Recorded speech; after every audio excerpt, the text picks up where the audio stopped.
Condensation, एक vertical wall पर जो फिल्म वाइज कंडेंसेशन हो रहा है उसका डेरिवेशन करेंगे। इससे पिछली वीडियो जो मैंने इंट्रोडक्शन वीडियो दी थी उसका लिंक इस वीडियो के डिस्क्रिप्शन में है, जाके देख लो। वो इंट्रो वीडियो है, उसमें मैंने अच्छे से बताया कि फिल्म वाइज कंडेंसेशन क्या होता है, ड्रॉप वाइज क्या होता है, लेटेंट हीट क्या होती है, सैचुरेशन वेपर क्या होता है। थोड़ा थोड़ा मैं बताता रहूंगा, लेकिन वो बहुत छोटी सी वीडियो है, बेसिक वीडियो है, जाके देख लो, सामने भी आ जाएगी जल्दी से, ठीक है। और आपने देख रखी है तो स्टार्ट करते। देखो हमें करना क्या है, हम सबसे पहले एक वर्टिकल वॉल लेंगे, ठीक है। हमने एक वर्टिकल वॉल ले ली जिसका टेम्परेचर, ये कोल्ड वॉल है, ये क्या है, कोल्ड वॉल। इस कोल्ड वॉल का टेम्परेचर है TW, इसे कोल्ड वॉल कहो, कोल्ड वर्टिकल वॉल या कोल्ड वर्टिकल सरफेस, ठीक है, या कोल्ड वर्टिकल प्लेट, ये ठीक है। ये ऐसे है, एक्चुअल में ये वॉल ऐसे है,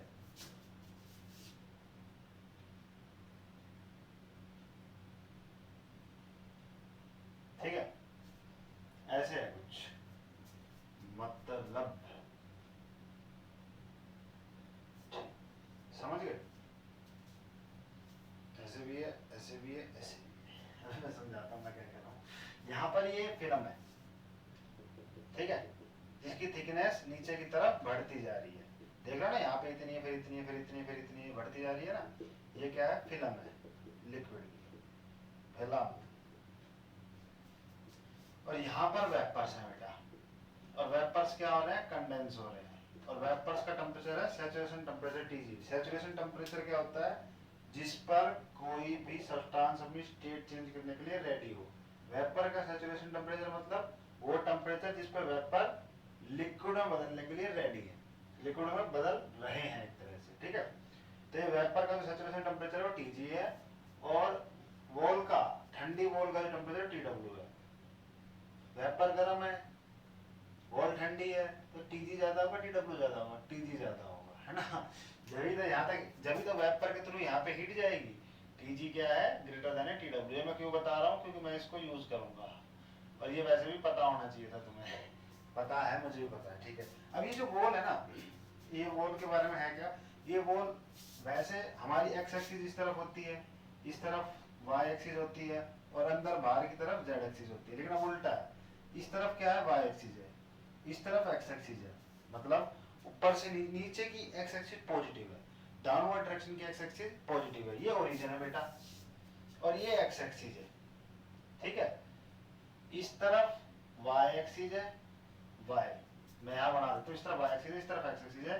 डाउनवर्ड ओरिजिन से नीचे की एक्स एक्सिस पॉजिटिव है, और अंदर की तरफ जेड एक्सिस है, ठीक है। जैसे कि मैं इसके थ्रू समझा देता हूँ। इधर होती है एक्स एक्सिस, वैसे ये जो थिकनेस है, ये जो छोटी सी, इस तरफ होती है वाई एक्सिस, और अंदर की तरफ होती है जेड एक्सिस, ठीक है। एक्स और वाई को चेंज कर दिया, ये वाई एक्सिस है, ऊपर वाली ये जो थिकनेस है ये एक्स एक्सिस है, और ये जेड एक्सिस है। तो ये जो आपकी वर्टिकल प्लेट है ना, या जो आपकी कोल्ड सरफेस है, उसकी एक्स एक्सिस के आपने क्या किया, उसकी जेड एक्सिस का लॉन्ग थिकनेस है 1, उसकी जेड एक्सिस का लॉन्ग थिकनेस क्या है 1, यानी z इज इक्वल्स टू क्या है 1, यानी उसकी जो डेप्थ है ना, अंदर की तरफ जो गहराई है, डेप्थ वो 1 है, ठीक है। x एक्सिस के लॉन्ग x मान लो, y एक्सिस के लॉन्ग डेल्टा मान रखा है, ये y एक्सिस है ना, y एक्सिस के लॉन्ग इसकी मैक्सिमम थिकनेस कितनी है, डेल्टा, मैक्सिमम थिकनेस कितनी है, डेल्टा। और x एक्सिस के लॉन्ग अभी बताता हूँ, देखो आपने ओरिजिन से x डिस्टेंस दूर, ओरिजिन से कितना डिस्टेंस दूर, x डिस्टेंस दूर एक पोर्शन ले लिया, ठीक है। x डिस्टेंस दूर आपने एक पोर्शन ले लिया, और जिसकी टोटल थिकनेस थी फिल्म की डेल्टा, यहाँ जो लिक्विड है ना, लिक्विड की जो फिल्म है उसकी टोटल थिकनेस डेल्टा है, y एक्सिस है ये वाली, कौन सी y एक्सिस। और x डिस्टेंस पर एक एलिमेंट है, फ्लूइड एलिमेंट, जिसकी थिकनेस dx है, ठीक है। x एक्सिस के अलोंग उसकी थिकनेस कितनी है, x एक्सिस के अलोंग थिकनेस है फ्लूइड एलिमेंट की, किसकी, फ्लूइड एलिमेंट की या लिक्विड ड्रॉप की, फ्लूइड एलिमेंट या लिक्विड ड्रॉप की थिकनेस है x एक्सिस के अलोंग dx, z एक्सिस के अलोंग तो 1 ही होगी, ठीक है। और y एक्सिस के अलोंग कितनी है, देखो मैक्सिमम थिकनेस y एक्सिस के अलोंग डेल्टा है, ठीक है। आपने वो एलिमेंट जो है ना, वो कोल्ड सरफेस से y डिस्टेंस पे लिया। अगर आपने कोल्ड सरफेस से y डिस्टेंस पे लिया तो आपका एलिमेंट हुआ ये छोटा सा है ना, ये है आपका एलिमेंट, इसको मैं साइड में बना देता हूँ, ये कुछ ऐसा है।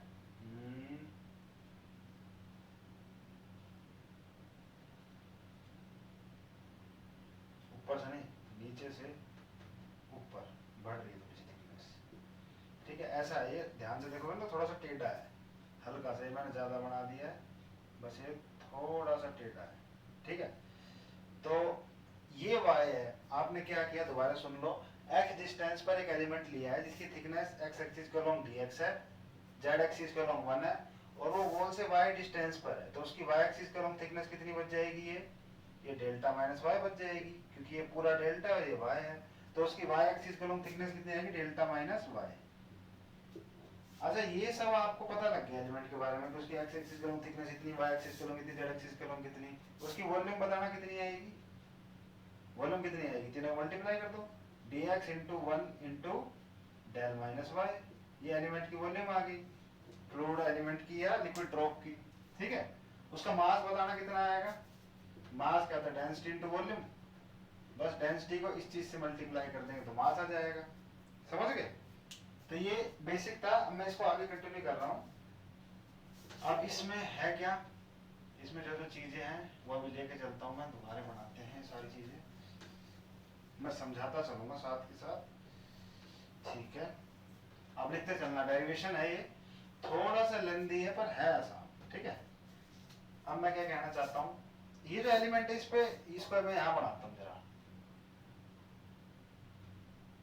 ये एलिमेंट कुछ ऐसा है, इसकी इस तरफ थिकनेस कितनी है, डेल्टा माइनस वाई, इस तरफ कितनी है, dx, और अंदर की तरफ है 1, ठीक है।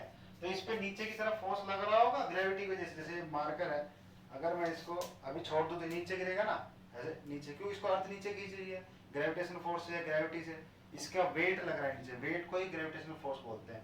जब अर्थ किसी ऑब्जेक्ट को अपने ग्रेविटेशनल फोर्स से नीचे की तरफ खींचती है, तो जो ग्रेविटेशनल फोर्स उसको लगता है उसे वेट बोलते हैं उस एलिमेंट का। वेट क्या होता है, वेट एक फोर्स है जिसकी वैल्यू होती है m into g, mass into gravity. तो इस एलिमेंट का मास कितना है, अभी बताया, रो इंटू वी इंटू जी, ठीक है। और v कितना है बेटा, dx into 1 into del minus y into जी, ठीक है। एक तो ये फोर्स लग रहा है इस एलिमेंट पे, किस तरफ, Fg, नीचे की तरफ। अब जैसे एक बात बताओ, ये यहाँ पर और भी तो वेपर्स है, वेपर्स लगातार थिकनेस बढ़ती जा रही है, और भी तो वेपर्स, वेपर्स खत्म नहीं थोड़ी ना हुआ, वेपर्स है यहाँ, जब, और यहाँ पर भी वेपर होंगे।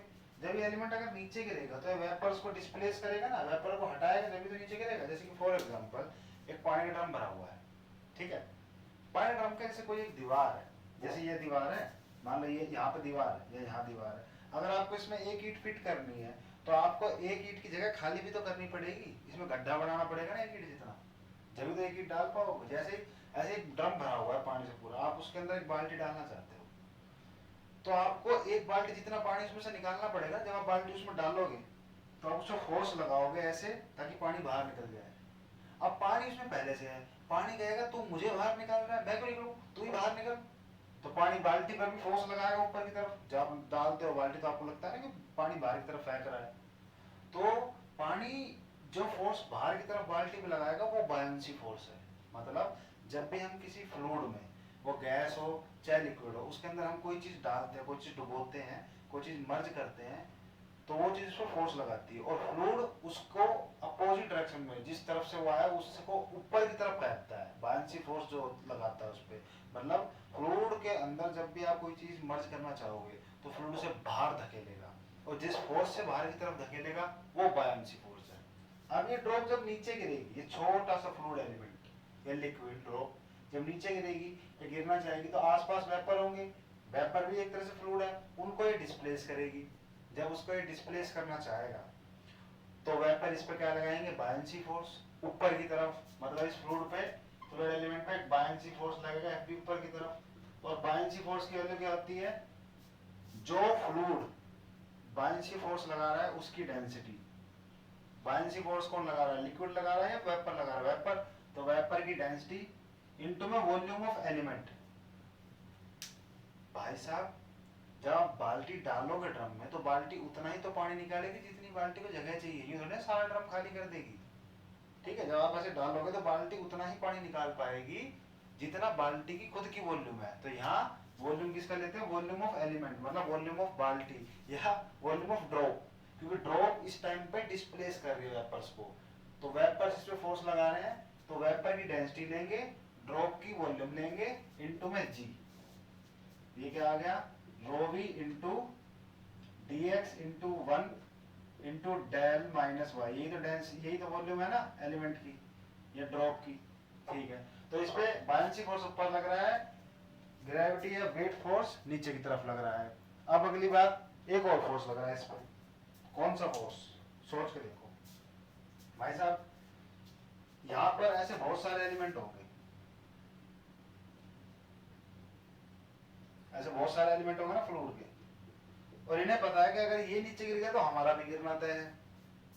इन्हें पता है कि अगर तू नीचे गया तो भाई हम भी गिर जाएंगे, तो ये इसको नीचे नहीं जाने देंगे, इसको पकड़े रखेंगे, ऊपर की तरफ खींचेंगे, तो इस पे एक और फोर्स लगेगा ऊपर की तरफ, और वो फोर्स इसके सरफेस के टेंजेंशियल लगेगा। मतलब मैं समझाना चाहता हूँ कुछ ऐसे, जैसे ये ऐसे रखा है, तो इसके ऊपर एक और कॉपी, इसके ऊपर एक और कॉपी, तो वो कॉपी इसको यहाँ से पकड़ के ऊपर खींचेगी, इस वाले सरफेस से ऊपर की तरफ टेंजेंशियल फोर्स लगाएगी, बगल वाला भी इसको यहीं से खींचेगा ऊपर की तरफ। ठीक है, क्योंकि यहाँ तो बायनेंसी फोर्स लगा, इसको इधर से खींचेगा पकड़ के, जैसे ये क्यूब है, जैसे ऐसे मानो कि एलिमेंट एक क्यूब है, टकैक टकैक टकैक टकैक, तो इसका जो ये वाला इसका जो फेस है ना, जो इधर से है सबसे इधर वाला, इस पे फोर्स लगेगा ऊपर की तरफ, यूं ऐसे पकड़ के यूं खींचा जाएगा, जैसे ये वाला फेस है इस पे यूं खींचा जा रहा है ऐसे ऊपर की तरफ, ये पूरा क्यूब है, जूम कर लो, इसको ऐसे पकड़ के यहीं से ऊपर खींचा जा रहा है। ठीक है, तो इस तरफ इस वाले पोर्शन का एरिया क्या आएगा, इस वाले सरफेस का area, this dimension into this dimension. ये वाली कौन सी है, जेड, ये वाली कौन सी है, नीचे की तरफ कौन सी ली है हमने इस बार, एक्स, है ना, तो dx इंटू 1, एरिया क्या आ गया इस वाले सरफेस का, dx इंटू 1, तो जो टेंजेंशियल एरिया आएगा, as लिख देता हूं उसको, तो वो आएगा dx इंटू 1, यानी dx ही आएगा। और टेंजेंशियल फोर्स कौन सा लगता है, हाँ टेंजेंशियल फोर्स कौन सा लगता है, टेंजेंशियल फोर्स हमेशा शियर फोर्स लगता है, और शियर फोर्स की वैल्यू क्या होती है, शियर फोर्स की वैल्यू होती है शियर स्ट्रेस, इसको मिटा दे रहा हूं, शियर स्ट्रेस इनटू में टेंजेंशियल एरिया। शियर स्ट्रेस कहां से आएगा ये भी बताऊं, Newton law of viscosity, mu du by dy, यही होता है Newton law of viscosity, dynamic viscosity into में वेलोसिटी ग्रेडियंट, टेंजेंशियल एरिया ये निकाल लिया, dx इंटू 1 यानी dx। यानी अब इस फ्लूइड एलिमेंट पे दो फोर्स ऊपर लग रहे हैं, एक फोर्स नीचे लग रहा है, तो फोर्स बैलेंस क्या आएगा, vertical force is equals upward force is equals to downward force, यानी total upward force is equals to total downward force. Upward दोनों फोर्स को जोड़ दो, इसको इसको सम कर दो और इसके इक्वल रख दो, वही मैं अब करूंगा। यहाँ पे देखो, देखना अभी अपने हाथों से करूंगा यानी मैं ये कहना चाह रहा हूँ बेटा, f g is equals to f b plus f s, gravity force जो नीचे लग रहा है वो buoyancy force plus shear force को बैलेंस करेगा। ठीक है, बस मैं वैल्यू डाल दे रहा हूँ, एक एक करके वैल्यू डाल देता हूँ। मैं यहाँ लिखता हूँ पहले, देखो यहाँ लिख देता हूँ, जो भी राम गाथा मैंने सुनाई है उसको लिख रहा हूँ मैं, रो इंटू डी एक्स, 1 को लिखने की जरूरत नहीं है, नहीं, del minus y into g, ये ग्रेविटी फोर्स की वैल्यू आ गई, ये बायनेंसी फोर्स की वैल्यू आ जाएगी, है ना, इंटू जी, और ये शियर फोर्स की वैल्यू आ जाएगी। ठीक है, यही है ना, बता देना मैं कहीं गलती कर दूं तो। dx dx dx cancel, dx dx dx cancel हो गए। ठीक है, इस वाली टर्म को इधर ले आओ, rho into del minus y into g, ये इधर आएगा तो माइनस का जाएगा, रो भी into del minus y into g is equals to mu du by dy। ठीक है, इन दोनों में से कॉमन क्या आएगा, ये term del minus y into g, क्या बच गया, रो माइनस रो वी। रो किसकी डेंसिटी है, लिक्विड की, रो वी किसकी डेंसिटी है, वेपर की। अब देखो म्यू को नीचे ले आओ उधर से, और dy नीचे उसको ऊपर ले जाओ, क्यों dy इधर क्यों लाया, क्योंकि यहाँ y से रिलेटेड टर्म है, उधर क्या आ जाएगा सिर्फ du। अब क्या, अब इंटीग्रेशन कर दो 0 से y 0 से u, इधर y के रिस्पेक्ट में होगा u के रिस्पेक्ट में। इसका कहने का मतलब पता क्या है, y जब 0 है तो वेलोसिटी भी 0 है, जब y 0 है तो वेलोसिटी भी 0 है। मतलब y 0, y डायरेक्शन तो ये है ना, ये वाली x एक्सिस पर y 0 होता है, मतलब वाल पर फ्लूइड एलिमेंट की वेलोसिटी 0 है, वाल पर फ्लूइड एलिमेंट की वेलोसिटी या फिल्म की वेलोसिटी 0 है। ये मैं प्रूव भी कर दूं जो बात मैंने कही है कि जब हम y 0 का मतलब पूरी वाल, क्योंकि x एक्सिस पर पूरी पे y 0 होता है, ठीक है, पूरी वाल y 0 का मतलब एंटायर वाल ऊपर से नीचे तक की। और जब y की वैल्यू y है तो ये जो एलिमेंट है इसकी वेलोसिटी क्या है u, जब y की वैल्यू 0 है तो वेलोसिटी भी 0 है, जब y की वैल्यू y है तो वेलोसिटी u है। बस अब इंटीग्रेशन कर दो, ये कांस्टेंट है, ये कांस्टेंट है, ये कांस्टेंट बाहर आ जाएगा, rho into rho minus rho v upon into g upon mu. Integration के अंदर क्या बच रहा है, डेल माइनस y dy। उधर इंटीग्रेशन क्या होगा, du का 1 का du के रिस्पेक्ट में u और लिमिट u 0 से u, ठीक है।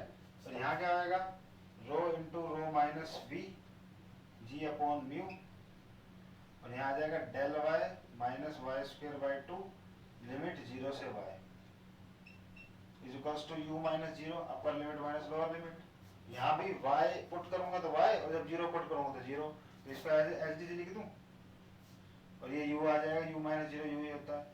तो ये वेलोसिटी की वैल्यू आ गई, ये नोट कर लो, rho minus rho v g upon mu into del y minus y square by 2। अब देखो मैं प्रूव करूं कि वेलोसिटी वाल पर 0 है, वाल पर क्या 0 है, y को 0 पुट करना, 0 माइनस 0 का स्क्वायर, ये टर्म 0 हो जाएगी, और 0 इनटू दिस 0, तो वेलोसिटी 0 आ गई ना, मतलब पूरी वाल पर वेलोसिटी 0 है, ठीक है।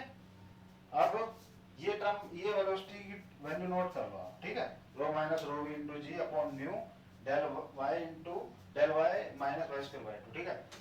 अब आगे चलते हैं, आगे क्या करना है, आगे का कंसेप्ट बहुत नॉर्मल है और वो आपको समझना चाहिए, ठीक है, बहुत इंपॉर्टेंट भी है और बहुत आसान भी है।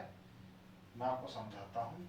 अगला कंसेप्ट जो है इसी में ही है, वो क्या है ये बताओ।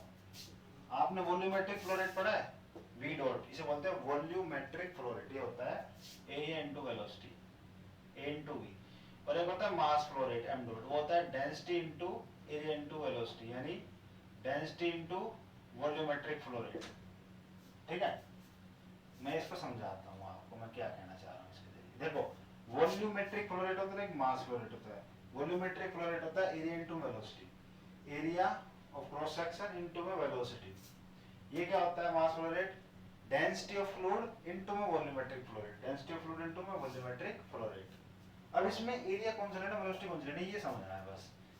जैसे मान लो ये एक सिलेंडर है, इसका ये जो सर्कुलर एरिया है ना, ये है पाई आर स्क्वायर, और इसका जो ये सिलेंड्रिकल एरिया है, जैसे ये है, ये एरिया तो पाई आर स्क्वायर, और जो सिलेंड्रिकल एरिया है रेडियल, ये है 2 पाई आर है।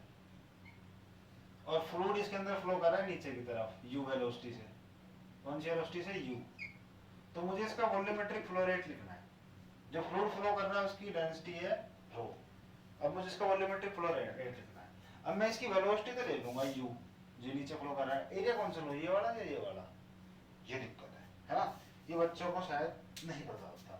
तो एरिया वो लेना है जिसको क्रॉस करके मेरा फ्लूइड जा रहा है, जिसको काट कर, जिसको चीरता हुआ मेरा फ्लूइड जा रहा है, जिसको पार करके, जिसको क्रॉस करके मेरा फ्लूइड जा रहा है। बताओ जब ये नीचे आएगा तो वो इस वाले गोल गोल एरिया को ही तो क्रॉस करके जाएगा, इसको क्रॉस करके थोड़ी ना जाएगा, इधर से हट के थोड़ी ना निकलेगा, घट थोड़ी सी नीचे जाएगा ना। तो एरिया कौन सा लूंगा, पाई आर स्क्वायर, समझ गए। और अगर मैंने इसी को डेंसिटी से मल्टीप्लाई कर दूंगा तो मेरा मास फ्लो रेट आ जाएगा, समझ गए। बस अब इसी कंसेप्ट का यूज कर रहा हूं, देखो। हाँ मैं क्या कह रहा हूं, मैं ये कह रहा हूं कि छोटा सा एलिमेंट है जिसकी थिकनेस है dy, छोटा सा एलिमेंट है जिसकी थिकनेस एक तरह से dy है, ठीक है। इसकी वेलोसिटी क्या निकल कर आई थी, इसका मुझे वॉल्यूमेट्रिक फ्लो रेट लिखना है छोटे से एलिमेंट का, मतलब एक छोटा सा एरिया है, ठीक है। अब वेलोसिटी नीचे की तरफ है, और नीचे कौन सी डायरेक्शन है, वेलोसिटी की वैल्यू आई थी u, u की वैल्यू क्या आई थी अभी rho minus rho we into ji upon mu del y minus y square by 2, ये आई थी। ये वेलोसिटी किस तरफ है भाई? फ्लूइड नीचे की तरफ से जाएगा और कहां जा सकता है? तो वेलोसिटी ये एक्स एक्सिस की तरफ है ना? तो ये किस एरिया को चीरेगा? जब ये ऐसे धमधनी से आके गिर रहा है, ये मेरा फ्लूइड है, ये ऐसा के गिर रहा है धट देने से, तो इस वाले एरिया को चीरेगा ना। और ये एरिया कौन सा है? दिस डायमेंशन टू दिस, ये है डेप्थ। और ये एक्स नहीं, ये वाई एक्सिस है। मैंने शुरुआत में बताया था कि ये वाली है मेरी वाई एक्सिस है। तो d y into one area ये है मेरा, जिसको मेरा फ्लूइड एलिमेंट क्रॉस करता हुआ जाएगा। डी वाई इंटू वन, ये छोटे से एरिया के लिए काम कराया मैंने अभी। तो मेरा छोटे से एरिया का छोटा सा वॉल्यूमेट्रिक फ्लो रेट क्या आएगा? छोटा सा वॉल्यूमेट्रिक फ्लो रेट ये आएगा मेरा वेलोसिटी u इंटू में डी वाई इंटू वन। ये वाई जेड प्लेन को क्रॉस कर रहा है ना, ये वन है, ये डी वाई है, जेड का लॉन्ग डायमेंशन वन है और वेलोसिटी u है। ऐसे ही तो कुछ सिनेरियो है, नीचे की तरफ आ रहा है, नीचे एक्स एक्सिस है, तो बाकी दो डायमेंशन को ही तो क्रॉस करेगा। ये थोड़ी ना एक्स एक्सिस को ही क्रॉस कर जाएगा। एक्स एक्सिस क्रॉस तो उस तरफ करना पड़ेगा, क्योंकि एक्स एक्सिस यूं है, अगर इसको क्रॉस करना है तो इस तरफ जाना पड़ेगा ना, ऐसे आगे क्रॉस थोड़ी ना हो पाएगा, समझे? तो ये मेरा छोटे से मतलब रीजन का, छोटे से एरिया का क्या आ गया? Volumetric flow rate. ऐसे छोटे से रीजन का मास फ्लो रेट क्या आएगा? dm dot is equals to में डेंसिटी इनटू dv डॉट, और dv डॉट की वैल्यू क्या है? u इनटू dy, वन को लिखने की जरूरत ही नहीं। और ऐसे अगर मैं छोटे छोटे छोटे छोटे छोटे छोटे छोटे छोटे dy इनटू वन एरिया के अगर मैं वो मास फ्लो रेट को जोड़ दूंगा तो मुझे टोटल मास फ्लो रेट मिल जाएगा। मुझे ये तो छोटे से का था, और मुझे पूरे का अगर चाहिए मास फ्लो रेट तो मैं डेल्टा थिकनेस तक के सारे मास फ्लो रेट को जोड़ दूंगा। तो बस मैं इंटीग्रेशन कर देता हूँ, इंटीग्रेशन कर देता हूँ। जब इसका इंटीग्रेशन करूंगा तो टोटल मास फ्लो रेट आ जाएगा, और इसका इंटीग्रेशन 0 से डेल्टा तक कर देता हूँ। मुझे क्या मिल जाएगा? Total mass flow rate. बस यू की वैल्यू डाल दो, ये क्या आ गया? Rho into rho minus rho v, 0 से डेल्टा क्या है? Rho minus rho v g upon में mu del y minus y square by 2 d y. बस अब इस इंटीग्रेशन को सोल्व करना है, ये कांस्टेंट इसको बाहर निकाल लूंगा, ठीक है?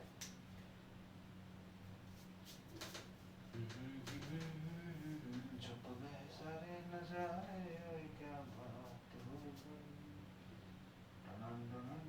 ठीक है, तो करते हैं। मास फ्लो रेट क्या आ जाएगा टोटल? तो ये डेल बाहर और रो बाहर आ गया, रो माइनस रो वी इंटू जी बाहर आ गया, म्यू बाहर आ गया, बचा क्या बेटा इंटीग्रेशन में? 0 से del del y minus y square by 2 d Y.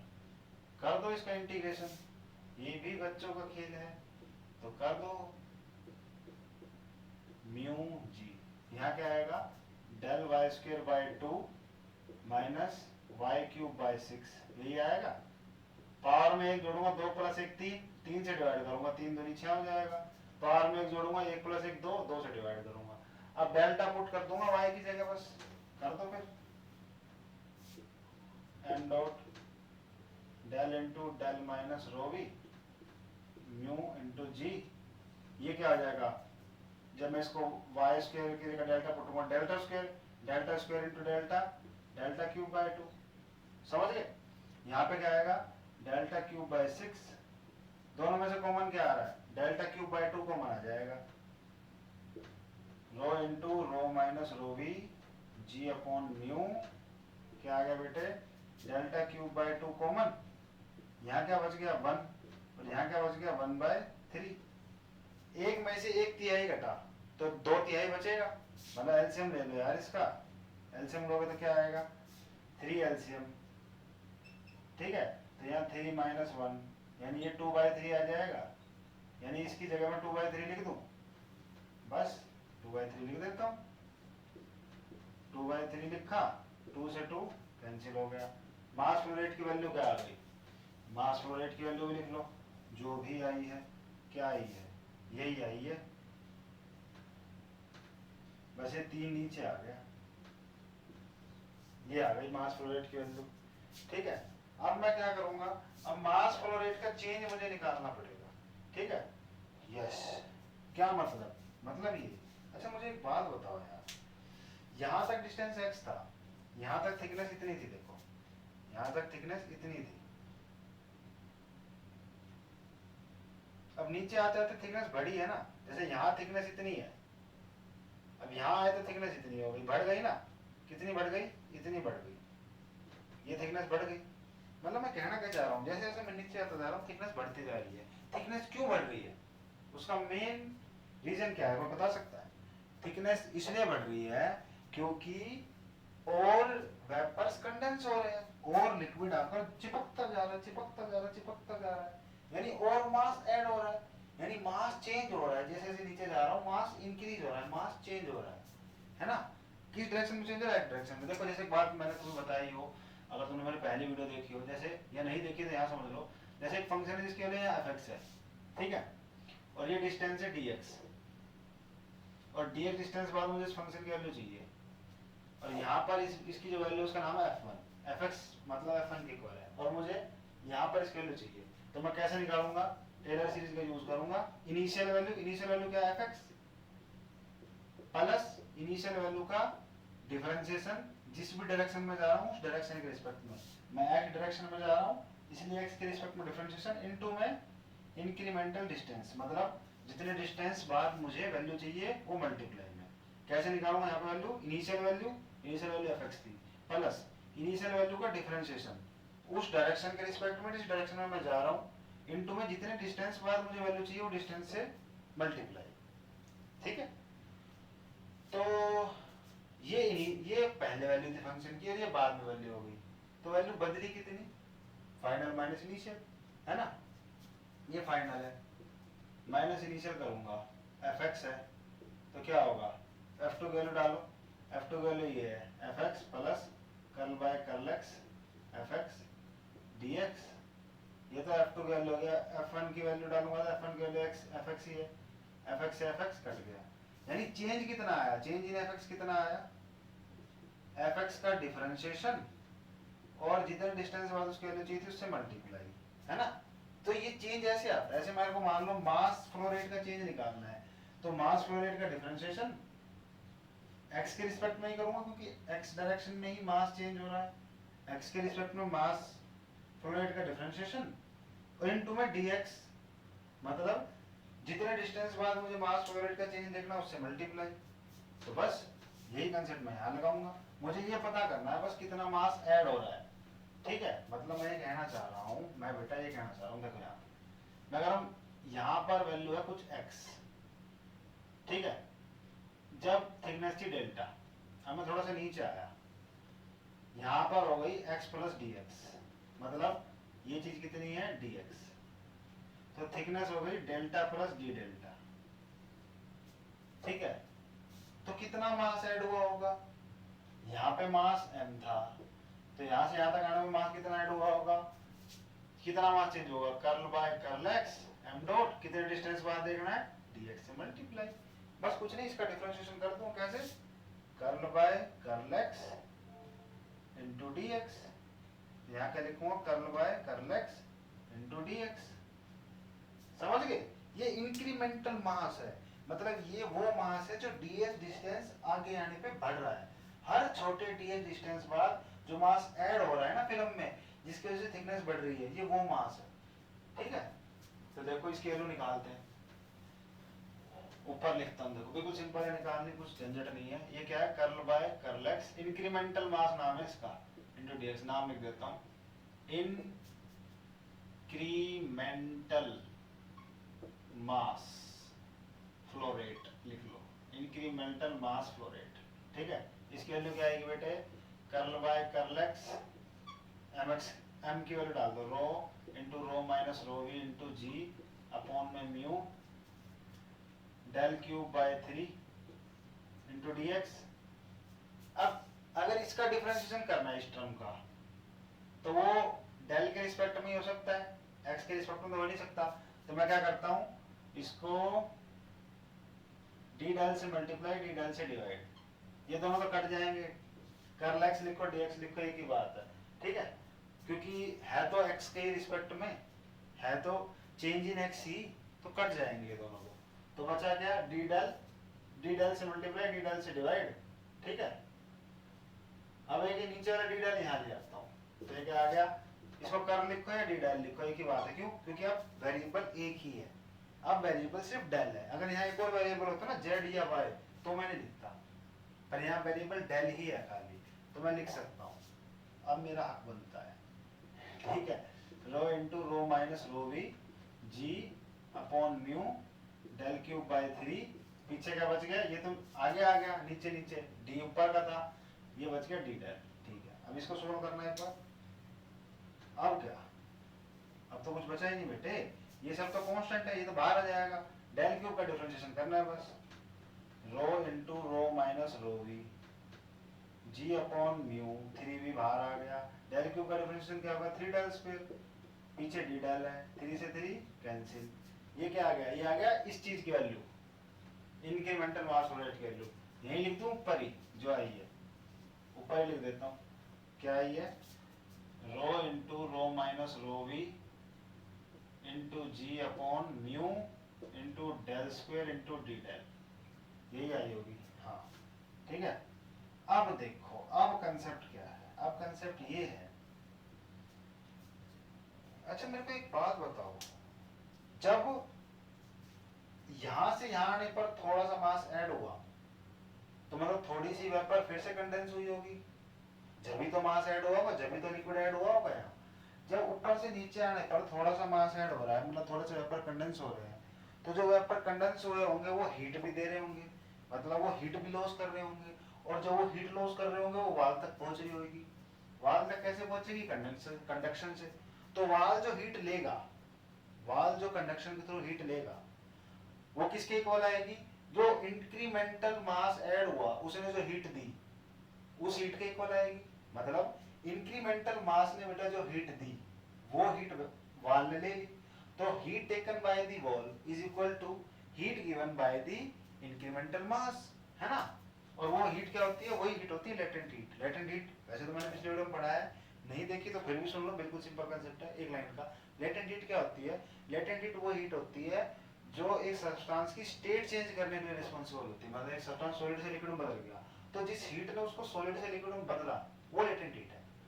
मान लो एक सब्सटेंस गैस से लिक्विड में बदल गया, तो जिस वेपर से लिक्विड में बदल गया, तो जिस हीट के निकलने की वजह से या जिस हीट के डलने की वजह से सब्सटेंस की स्टेट चेंज हुई, वेपर से वो लिक्विड में आया, वो लेटेंट हीट है, ठीक है। तो मैं क्या कहूंगा, कंडक्शन से जो वाल ने हीट ली, heat taken by the wall through conduction, वो क्या आएगा, minus k a d t by, हाँ डी टी बाय क्या लिखूंगा बताओ, d t by d x लिखूंगा या d t by d y लिखूंगा। अरे भैया यहाँ से यहाँ हीट जा रही है और ये डायरेक्शन कौन सी है, वाई, तो वाई लिखूंगा, d t by d y at y is equal to zero. अब मैंने y is equal to zero क्यों लिखा, क्योंकि वाल तो y is equal to zero पर ही है, वाल तो वाई एक्सिस पर ही, एक्स एक्सिस पर ही है ना, और एक्स एक्सिस पर y minus k a d t by d y at y is to zero, किसके इक्वल आएगा, लेटेंट हीट, ठीक है। मतलब कंसेप्ट क्या है, मान लो 1 किलो वाटर की लेटेंट हीट है 30 जूल, एक टाइम के लिए मान लो, यूनिट वगैरह के बारे में सोचो, बस मैं ये कह रहा हूँ 1 किलो वाटर की लेटेंट हीट है 30 जूल। इंक्रीमेंटल मास के ऐड होने से, जो आपने छोटा सा मास ऐड किया है ना, ये इसके ऐड होने से जो हीट वेपर ने दी वो हीट वॉल तक पहुंची, वो हीट कितनी होगी, मान लो इंक्रीमेंटल मास के ऐड होने से कितनी हीट पहुंची, वो हीट कंडक्शन के थ्रू बचेगी। मेरे कहने का मतलब ये है कि इंक्रीमेंटल मास ने जो हीट दी जिससे वो इंक्रीमेंटल वेपर कंडेंस हुए लिक्विड में, छोटे से वेपर्स जब लिक्विड में बदले तो उन्होंने हीट लॉस की, और जो हीट लॉस की वो किस तक पहुंची, वाल तक। वही हीट तो वाल तक पहुंची, तो मतलब वाल ने जो हीट ली वो कितनी थी, जो छोटे से बहुत कम वेपर्स ने दी वाल को, बहुत कम वेपर्स ने जब लिक्विड में बदले तब उन्होंने जो हीट दी वाल को, वही हीट थी लेटेंट हीट। मतलब वही heat, the heat taken by the wall is equal to the heat given by the incremental mass. मतलब इंक्रीमेंटल मास ने जो हीट दी वो हीट वॉल ने ली। अब वो कितनी होगी, देखो 1 किलो वाटर की लेटेंट हीट मान लो 30 जूल है, तो 0.3 किलो की कितनी होगी? 0.3 इंटू 30। और 2 किलो की कितनी होगी? 2 इंटू 30। ठीक है, ऐसे ही एक यूनिट मास की लेटेंट हीट है HFG, एक मास की लेटेंट हीट है HFG, तो इतने मास की लेटेंट हीट कितनी होगी? HFG को इससे मल्टीप्लाई कर दूंगा, rho into rho minus rho we into ji upon में mu del square into d del. समझ गए? अब फोरियर लॉ कंसेप्ट, अब मैं फोरियर लॉ के बारे में तुम्हें बताने जा रहा हूँ ना, वो बिल्कुल बेसिक सी बात है। मैं क्या बता रहा हूँ कि यार फोरियर लॉ एक तो तुम ऐसे सिंपल तरीके से लिखोगे, लेकिन इसको समझने का बिल्कुल सिंपल कंसेप्ट है। तुम्हें हमेशा क्या करना है, मैंने तुम्हें शुरुआत में बताया था, दो टेम्परेचर बताए थे और मैंने कहा था कि यार ये वाला ज्यादा है ये वाला ज्यादा, मैंने लिखा था TG और TW, मैंने कहा था TG is greater than TW। तो फोरियर लॉ में अगर आपको हाई टेम्परेचर पता है और लो टेम्परेचर पता है, तो फोरियर लॉ पता है कैसे अप्लाई करना है? अगर आपको हाई टेम्परेचर पता है, लो टेम्परेचर पता है, और ये पता है कि हाई टेम्परेचर से लो टेम्परेचर के बीच का पाथ लेंथ या डिस्टेंस कितना है, दो चीजें पता होनी चाहिए, हाई टेम्परेचर लो टेम्परेचर, और दूसरा पाथ लेंथ, दोनों के बीच का डिस्टेंस। तो पता है फोरियर लॉ कैसे लगाना है? पहले तो माइनस को खा जाओ, फिर इस dt बाय dy सबको खा जाओ। लिखना क्या है? High temperature minus low temperature, यानी TG minus TW divided by total path length. Total path length क्या है? डेल्टा। हाई टेम्परेचर TG है, लो टेम्परेचर TW, तो high temperature minus low temperature divided by total path length delta. Area कौन सा लूंगा? अरे भाई कहां से कहां हीट फ्लो कर रही है? हीट ऐसे फ्लो कर रही है, सीधी वॉल की तरफ जा रही है ऐसे, तो ये वाला एरिया पड़ेगा ना, ये वाला फेस पड़ेगा, और ये वाला फेस क्या है? एक तो ये Z है और ये नीचे की तरफ X है, तो dx इंटू 1, Z तो 1 ही है, तो dx इंटू 1 आ जाएगा एरिया। तो एरिया को क्या लिख दूंगा? dx इंटू 1, और dx इंटू 1 करूंगा तो dx ही आ जाएगा, इसको सीधा dx लिख दूं। अब यहाँ से dx को यहाँ रख देता हूँ, बाकी सबको नीचे ले जाता हूँ, dx यहाँ रह गया, बाकी सब नीचे आ गए, ये सब इकट्ठे कर लो। HFG rho into rho minus rho v, HFG एक ही टर्म है, H के पैरों में है, HFG rho minus rho we into ji upon में म्यू, ये सब नीचे आ गए, KB TG माइनस TW भी, और del square into d del भी, और देखो डेल मल्टीप्लाई में आएगा तो ये हो जाएगा डेल क्यू। ठीक है, अब इंटीग्रेशन कर दो दोनों तरफ। जब x की वैल्यू 0 थी यहाँ पर, तो थिकनेस थी ही नहीं, फिल्म की थिकनेस, फिल्म तो स्टार्ट ही नहीं हुई थी, तो फिल्म की थिकनेस भी 0 थी। जब x की वैल्यू x हुई तो थिकनेस डेल्टा हो गई, जब x की वैल्यू 0 थी तो यार फिल्म थी नहीं, फिल्म की थिकनेस 0 थी, जब x की वैल्यू x हुई तो थिकनेस डेल्टा हो गई। समझ गए? अब इसका इंटीग्रेशन तो 1 का इंटीग्रेशन x के रिस्पेक्ट में x आएगा 0 से x, ये सारा कांस्टेंट है। इसका करना है इंटीग्रेशन, डेल क्यूब का क्या आएगा? डेल 4/4, डेल की पावर 4 डिवाइडेड बाय 4, बस इस सबको इकट्ठा लिख लो। HFG rho into rho minus rho v, rho into rho minus rho we into ji upon में mu k TG minus TW। ठीक है, डेल की 4 डिवाइडेड बाय 4, लिमिट 0 से डेल, ये 4 कांस्टेंट है, बाहर निकाल लो, यहाँ लिख देता हूँ। यार अब सिंपल है, यहाँ पर पुट करूंगा x फिर -0, तो x आ जाएगा x माइनस 0, यहाँ पे पुट करूंगा डेल फिर -0, तो डेल की पावर 4 ही आ जाएगा, यानी इधर x लिख दो उधर डेल की पावर 4 लिख दो, सिंपल बात, नो बकवास। बस लिखो जल्दी से, काम खत्म करो जल्दी, खत्म होने वाला है ये क्या आ गया? x, और ये क्या आ गया बेटे? HFG rho into rho minus rho we into ji upon में 4 mu k TG minus TW del की पावर 4। यहाँ से सिर्फ ये थिकनेस की वैल्यू निकाल लो डेल की, बाकी सबको इस तरफ ले आओ, लाना जरा। 4x mu k TG minus TW, नीचे वाली चीज ऊपर और ऊपर वाली चीज नीचे, HFG rho into rho minus rho we into g is equals to del की पावर 4, पर मुझे तो सिर्फ डेल की वैल्यू चाहिए, तो दोनों तरफ 1/4 कर दूं, यहाँ भी 1/4, यहाँ भी 1/4, तो 4 से 4 कैंसिल, डेल की वैल्यू आ गई, डेल की वैल्यू क्या आ गई? 4 mu x TG minus TW divided by h F g rho into rho minus rho we into g की पावर 1/4। यहाँ से साफ दिख रहा है x की पावर क्या है 1/4 और दोनों ऊपर है, यानी del is directly proportional to x की पावर 1/4। यानी जैसे जैसे x बढ़ेगा वैसे वैसे डेल बढ़ेगा, मतलब नीचे की तरफ x एक्सिस नीचे की तरफ बढ़ रही है ना, पॉजिटिव x एक्सिस नीचे ली है मैंने, तो जैसे जैसे x बढ़ेगा नीचे की तरफ हम आएंगे डेल भी बढ़ेगा, थिकनेस बढ़ेगी। और यही तो मैं शुरुआत से कह रहा था, मैंने प्रूव कर दिया कि जैसे जैसे मैं नीचे जाऊंगा थिकनेस बढ़ेगी, जब तो मैंने इसको ऐसे बनाया है, थिकनेस बढ़ती है जैसे जैसे मैं नीचे आता हूँ। 1 डालोगे x की वैल्यू यहाँ तो वैल्यू कुछ आएगी, 2 डालोगे तो कुछ और आएगी और बढ़ के आएगी, 3 डालोगे तो और बढ़ी आएगी, x की वैल्यू 4 डालोगे तो और बढ़ी आएगी, 16 डालोगे तो और बढ़ी आएगी, 25 डालोगे तो और बढ़ी आएगी। समझ गए? ये वाले नोट कर लो डेल की, ये काम आएगी। अब जो अगला कंसेप्ट है, अगला कंसेप्ट क्या है बेटे, ये डेल की वैल्यू नोट कर लेना। अगला कंसेप्ट ये है जो मैं कहना चाहता हूँ कि फिल्म कन्वेक्शन के थ्रू हीट जो लेके जा रही है, फिल्म कन्वेक्शन के थ्रू हीट जो लेके जा रही है वही हीट तो वॉल ले रही है, यानी heat taken by the wall is equal to the heat given by the film through convection. Film convection से जो हीट वॉल को दे रही है, वॉल उतनी ही हीट ले रही है, यानी कन्वेक्शन के थ्रू कितना लिखेंगे, वही k इंटू डी एक्स या k into A T G minus T W divided by del, K A T G minus T W divided by del और H A T G minus T W. T G minus convection के through Newton law of cooling, conduction के लिए Fourier law, T G minus T W cancel, A से A cancel, तो यहाँ H की value क्या आ गई k अपॉन डेल्टा, और h को क्या लिख सकता हूँ k इंटू 1 अपॉन डेल्टा, और डेल्टा की वैल्यू मैंने निकाली थी, लेकिन अब मुझे उसको उल्टा लिखना है, बस 1 अपॉन डेल्टा लिखना है। जो डेल्टा जिसमें डेल्टा में जो ऊपर टर्म थी वो नीचे लिख दूंगा, जो नीचे टर्म थी वो ऊपर लिख दूंगा। तो अभी लिख दो यहाँ पे वैल्यू क्या आएगी, मेरे हिसाब से क्या आई थी, उसका उल्टा लिखूं तो मैं उसका उल्टा लिखूंगा तो rho into rho minus rho we into जी, ठीक है, rho into rho minus V into जी, ठीक है, अपॉन में 4 mu K X T G minus T W, rho into rho minus rho we into ji upon में T G minus T W, शायद यही है, ठीक है।